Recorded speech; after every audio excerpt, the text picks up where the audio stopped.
What's the dumbest thing you got paid to do? I used to work at Staples. The store manager was a reasonable guy, but the district manager was one of those types who felt like if he was paying you, you needed to be doing something, even if there was absolutely nothing to do. Whatever district office he worked in had access to the security cameras, so he could see if we were working or not. At one point, we had done every possible reasonable chore we could think of. We had cleaned up the entire store. Every product was stocked and lined up perfectly. Our break room was even spotless. One guy had cleaned the rust off the pipes in the bathroom. We had shut the power off to the trash compactor and scraped all the stuff off of it. We had cleaned the dust out of all the computers throughout the store and made sure all of their software was up to date. No stone was left unturned. The store was unrealistically clean and organized. If you saw a store like that on TV, you would think it was just a set and there was no way it was real. So there was legitimately nothing left for us to do. We got a call from the district guy. He told us to print up new shelf price tags, not the stickers that go on stuff, the tags that go on that little clear thing on the shelves, for everything in the store and replace all of the old ones. We had already replaced all of the ones that were bent or something, but he didn't care. We needed to replace all of them, so I spent most of a 10-hour shift pulling old price tags off of the shelves and replacing them with new ones. Every single one had the same exact price, product name, SKU number, etc., except for a date printed in really tiny print at the bottom. Later, he showed up, though his showing up wasn't unusual. He lived pretty close to our store, to verify that they'd all been replaced by checking a bunch of these dates. He had a magnifying glass to do it. He's a jerk. Also, one time he threw away, or more accurately, had us throw away, over $10,000 worth of tax software and a bunch of displays because he looked at the date and saw that it was after March 15th and completely space thinking that was tax day instead of April 15th, and he wouldn't listen when one of the shift managers tried to correct him. He just shrugged this off like, mistakes happen. But then, not even a week later, he yells at me for just asking if I could have a copy of some of the magazines we were throwing away because that would technically be theft. Story 2. You know those shows like Extra, Entertainment Tonight, etc.? It was literally my job to watch those and summarize each segment. The companies that produced them would pay us to do this, also to scour the internet for weird news. Kind of like FARC, but we got paid and didn't provide commentary. I honestly don't know how long I did that job. 6 months, a year, 2 years? It seems like an easy gig, paid to watch TV? Hell yeah. But dear sweet baby Jeebus, it isn't that it's mind-numbing, it is, but hell, who can't get through a little tedium?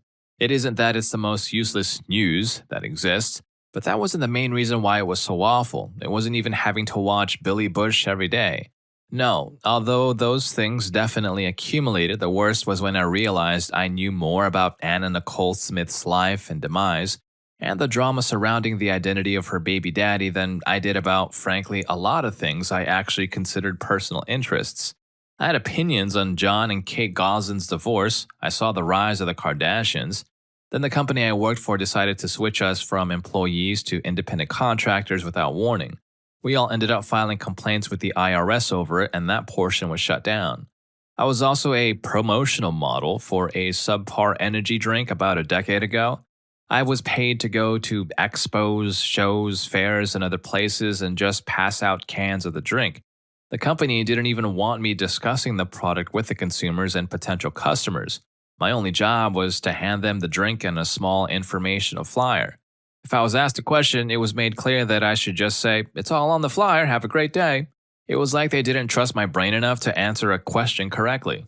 The kicker is that I was paid anywhere between $100 to $200 for only around 3 to 4 hours of work. To a broke college kid, hell, that was a ton of money. At the time, I thought I had landed this amazingly easy gig. It never crossed my mind that this company was just using somewhat attractive college-age girls to draw attention to their crap energy drink.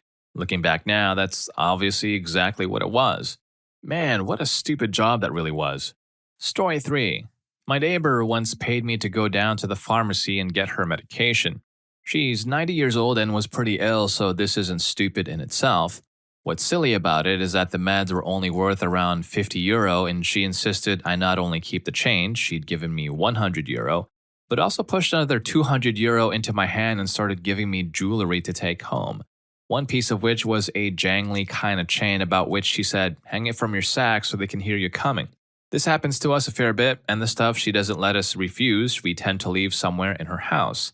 She's nice and generous, but doesn't understand the difference between the value of a franc in 2002 and a euro in 2017.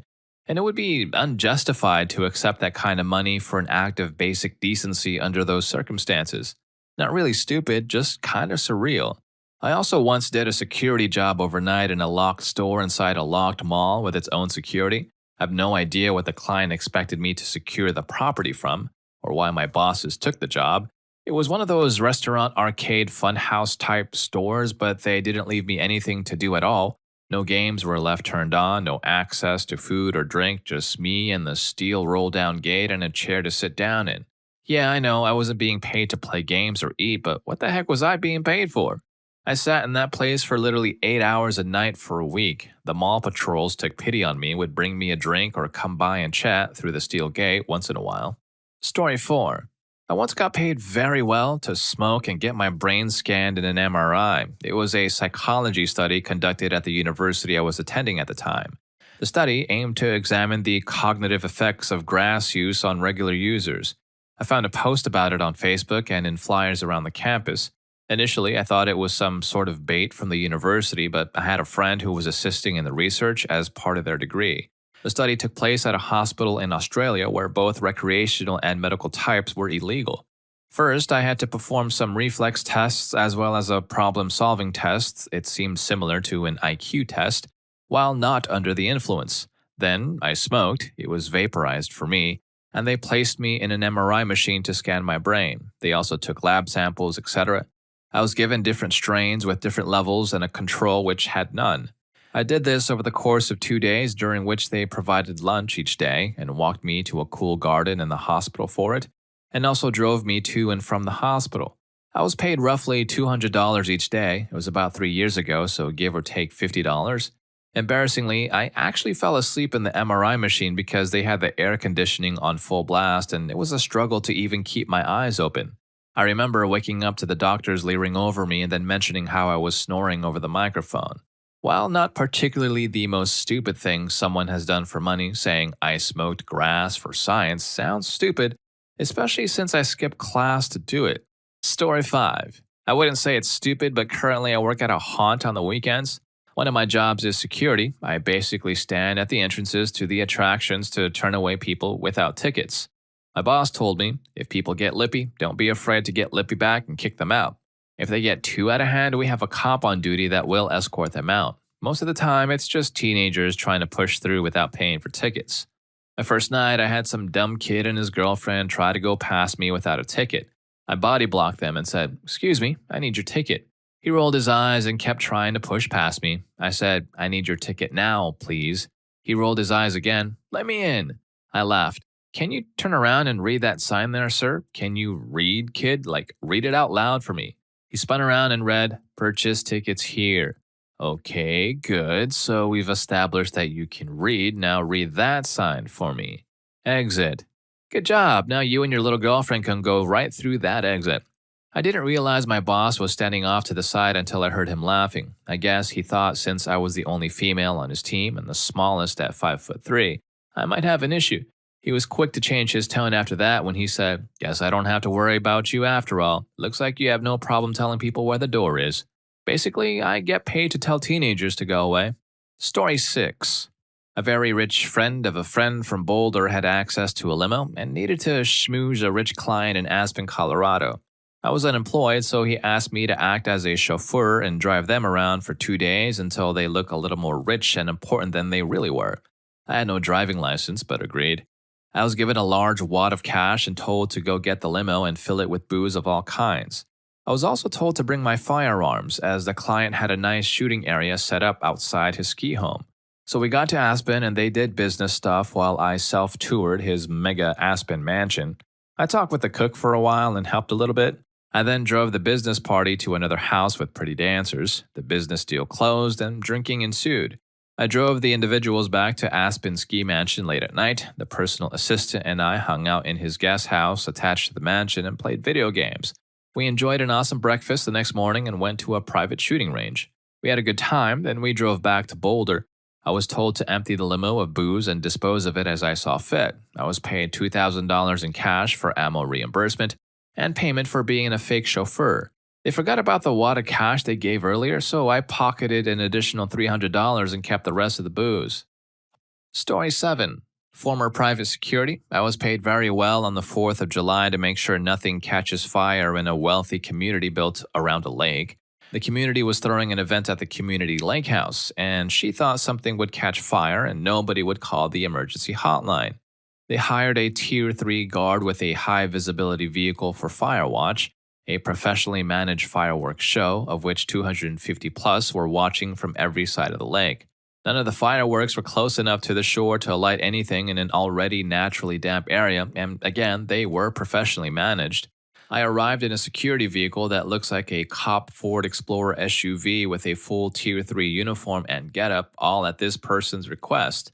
It turns out the woman was a local psycho, so I got paid to crash a ritzy community 4th of July event, $40 an hour to eat hot dogs and watch a professionally produced fireworks show. The locals thought it was a big joke and welcomed me with open arms. After the show was over, they loaded me with drinks and snacks for the rest of the very boring night. 10 out of 10 would do it again. T3 bonus, holiday pay, overnight pay, and short notice bonus all together. Also, somebody called my manager and bought more of our services after meeting me, so a bonus for getting a new contract. The most money I've ever made per hour isn't from my degree in computer science, it's watching fireworks with and for rich people. Okay, so that sounds like one of the coolest gigs ever. I'd be happy to take a break here for some paid fireworks watching and free hot dogs. But hey, if you're new here and you're liking the content so far, please do me a favor by taking a second to like and subscribe. Story 8. I was a medical demonstration model while I was at university. I was paid 13.5 pounds per hour to sit on a bed and have people do well-being tests on me. The university I studied at offers a course for dispensing pharmacists to become independent prescribing pharmacists, IPPs, so they could prescribe some medication themselves. Most of the people on these courses were supported by the pharmacies they worked for. One of the modules involved clinical skills, as IPPs had to show competence in checking the following: blood pressure, respiratory system, cardiovascular system, upper cranial nerve system, and the lower cranial nerve system. So every Wednesday morning, I was paid to go in, sit on an examination bed, and the lecturer, a senior doctor, would go over the requirements for these tests, demonstrate them on me, then get the pharmacist to test them on me. It was easy work, and I learned a lot of it myself so that when they were doing it unsupervised, I could still guide them the right way with hints. The funny thing is, most of the time, I'm very shy about my body, but sitting on that bed with these people, I wasn't worried at all. In fact, I found it easy to make jokes while I was there. The money was good and covered my travel costs to the university for the year. Story 9. I got a job through a temporary labor agency working at Nestle Water. They have 2 plants near me. They were very vague about the details, but apparently somewhere along the bottling process, someone lost track of a pack of staples and was worried they were in a water bottle but didn't know which bottle it was in their entire inventory. They didn't want to risk a lawsuit, so they hired a bunch of laborers and rented a conveyor belt X-ray machine to go through their entire inventory of water, case by case. 6 workers a shift plus a supervisor, 3 shifts a day, 5 days a week. We split the 6 workers into 2 groups, one for feeding the X-ray machine and one for receiving from the machine. The machine had 2 TVs for viewing the bottles as they passed through the machine, and 1 worker from each group would watch the screen. We would go in like half-hour shifts on the TV and cycle through everyone in our group. It was boring as hell. Anyway, it took 3 months of work and no staples were found. They probably paid over $100,000 for some lost staples. Story 10. I used to run a Craigslist ad for odd jobs a few years ago. I charged a flat fee of $20, no matter what the job was. Usually the $20 was worth the job, sometimes it wasn't. I got a call from this lady who needed me to get over to her house immediately to do the job. So far, this doesn't seem that strange. It was Craigslist, and this was the most normal thing this week so far. So I got to the house a few minutes later and saw this lady standing in front of her yard with one of those tiny plastic pools, a hose, $20, and a kid covered head to toe in mud. She handed me $20 and told me to wash the kid down and put the pool away when I'm done. Why she couldn't do this herself, I have no idea. So she left, and I'm standing there running a hose as he sits in this pool and washes himself off. I didn't say anything to the kid, and the kid was completely silent. To this day, I have no idea why this mom thought she needed to call someone else about this, why this kid was covered in mud, or most importantly, if it was worth 20 bucks. I wonder what kind of mother she was inside their home. Poor kiddo.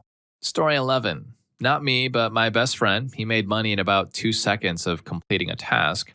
Me, him, and his wife were living together on a terrace, a long, slender house, and one evening he ate a sweet that straight away he didn't like, so he was going to throw it out. The garbage bin was in the pantry. He was on the couch, about 3 to 3.5 meters away.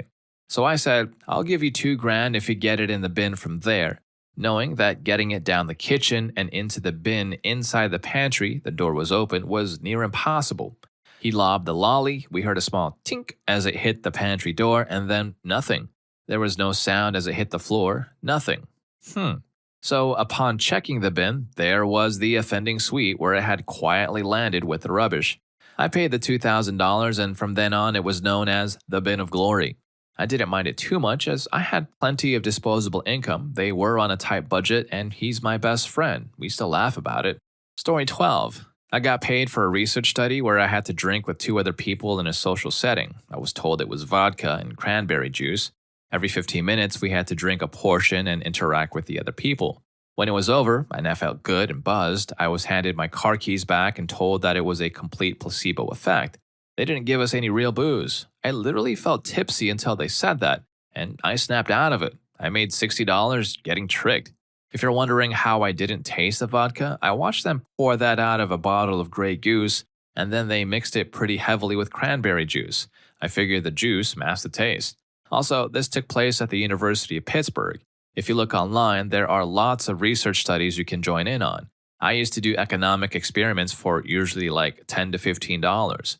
There was one I applied for where they were going to give me a strain of the common cold and put me in a hotel for a week, but I was disqualified because I apparently already had that strain before. Story 13.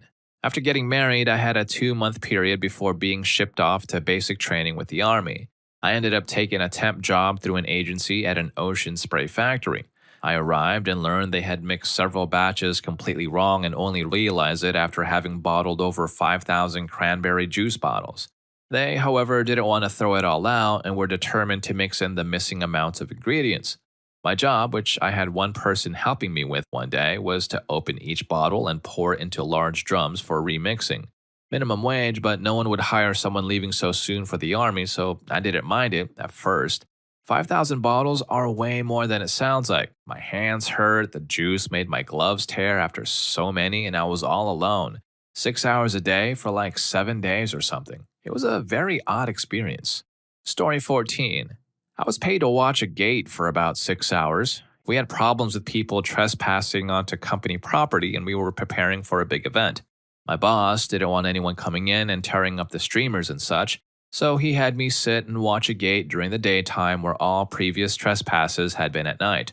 Also, the path around the gate had recently been blocked up with a giant pile of dirt, so it was doubly pointless. I read a book and napped in the truck. I also took part in a 15-man effort to stomp out a grass fire that my coworker started. Luckily, the fire department noticed us all dancing around in the field while they were on their way to another fire and stopped to help us. I love this job because whenever something bad or unusual happens, the whole place immediately turns into a circus. Alright, so I've heard of some pretty odd jobs, but these ones are so random. Some people do pay for the strangest things. Anyway, if you're looking for similar stories or a career change, hop over to the next video. People who earn a good salary with a low-stress job, what do? Story 1 is kind of refreshing to hear. I'll see you there, and thank you for watching this one.